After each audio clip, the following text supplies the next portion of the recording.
Welcome to the All Out Leadership Podcast, hosted by Pastor Eric Lawson, where each episode is uniquely designed to help you live all out by bringing you practical leadership from a biblical perspective delivered in 10 minutes or less. So whether you're a business leader, serving in ministry, or simply looking to grow in your leadership, this podcast is for you.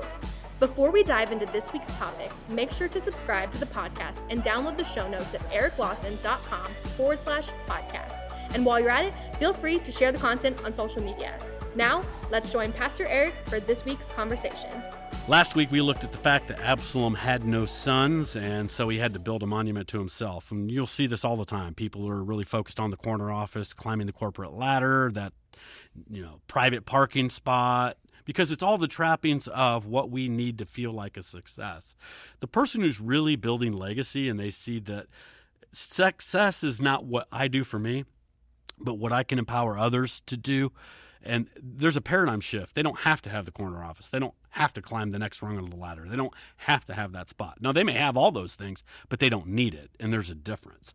Acts chapter 15, verse 37, we're going to look at another person who was a disciple, and what we're really going to learn today is mentoring is messy.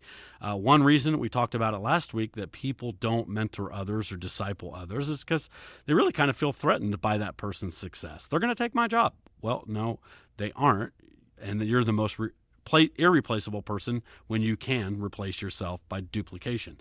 This is the second reason I think many people don't mentor others, and that is mentoring is messy. When you just try to develop and pour into other people, it's just messy. And we see a great story here. Acts chapter 15, verse 37. Now Barnabas was determined to take with them John, called Mark, but Paul insisted that they should not take him with them, the one who had departed from them in Pamphylia and had not gone with them to the work. Then the contention became so sharp that they parted from one another, and so Barnabas took Mark and sailed to Cyprus, and then Paul, he took Silas. Now, one reason we see here is this young man, when times got difficult, Paul was in a needy place inside a ministry. John Mark goes, you know what, this is too hard, this is too tough. The brochure that you gave me, it didn't look anything like this, and I'm not seeing the benefits package line up with what I need, and man, I'm out of here. And so he bailed. And now Barnabas, which actually means encourager, everybody needs a Barnabas in their life. Barnabas said, hey, I see the potential in this young man. What I love about the Bible is it doesn't hide and gloss over the flaws of leaders. So what we see is Paul and Barnabas were at such a disagreement that they actually go, you know what? This is kind of irreconcilable differences. Tell you what, you take John Mark, Barnabas, you go your way, and you know what? I'm going to take Silas, and I'm going to go my way. And they parted. Sometimes that's the best thing that you can do is go, hey, let's just agree to disagree. Let's not bring strife. Let's not bring division in the body of Christ. We don't need to post this on Facebook. We don't need to go, hey, everybody, what's your opinion? Vote, and bring division into the body of Christ. They didn't do that. They just went their separate ways. Now, who was right? I believe they both were right, because what we see is Barnabas actually take Mark and develop him to a point where later the apostle Peter, the great apostle Peter, goes, I'm going to disciple him. And so we actually see that John Mark becomes a disciple of the apostle Peter. 1 Peter chapter 5, verse 13. So she who is in Babylon, elect together with you, greets you, and so does Mark, my son. So Peter actually calls John Mark a spiritual son in the Lord. How did that happen? Well, I think one thing was Barnabas saw his potential, said, I know he's a bit of a mess, but I'm going to invest into him. Now, Paul did what he needed to do. Paul's a high D. He's a get it done. He's not going to sit there and give you a 30-minute counseling session.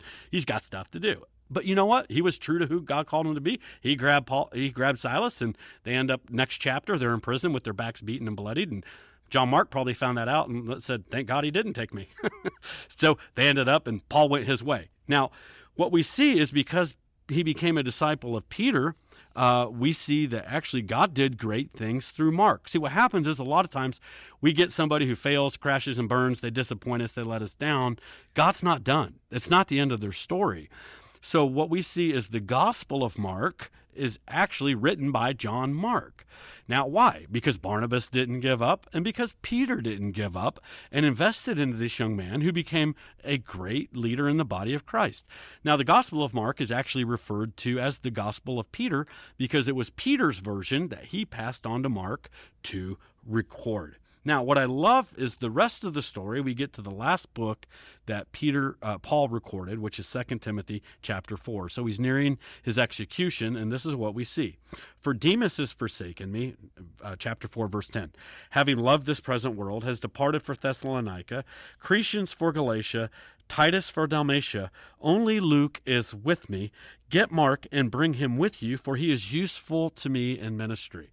Now, I find that interesting. Here, Paul is listing a group of people that bailed on him.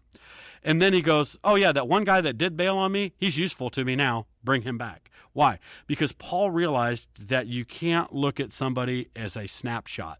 What Satan wants us to do is look at somebody as in their failure, in their moment, and go, that's how they will always be. No, that's not how they'll always be. God's not done. Philippians 1:6, he who began a good work in you is faithful to complete it. We limit our ability to influence people if you only judge them by their past, if you only judge them by what they were when they were 15, when you only judge them by how stupid they were at 21. That's bad leadership. What I love about Paul is he was unbiased, and he goes, you know what? I could see that Mark has changed. I could see that Barnabas made a difference. I can see that Peter made a difference. Wow, that young man would be useful to me now. Would you bring him to me, Timothy?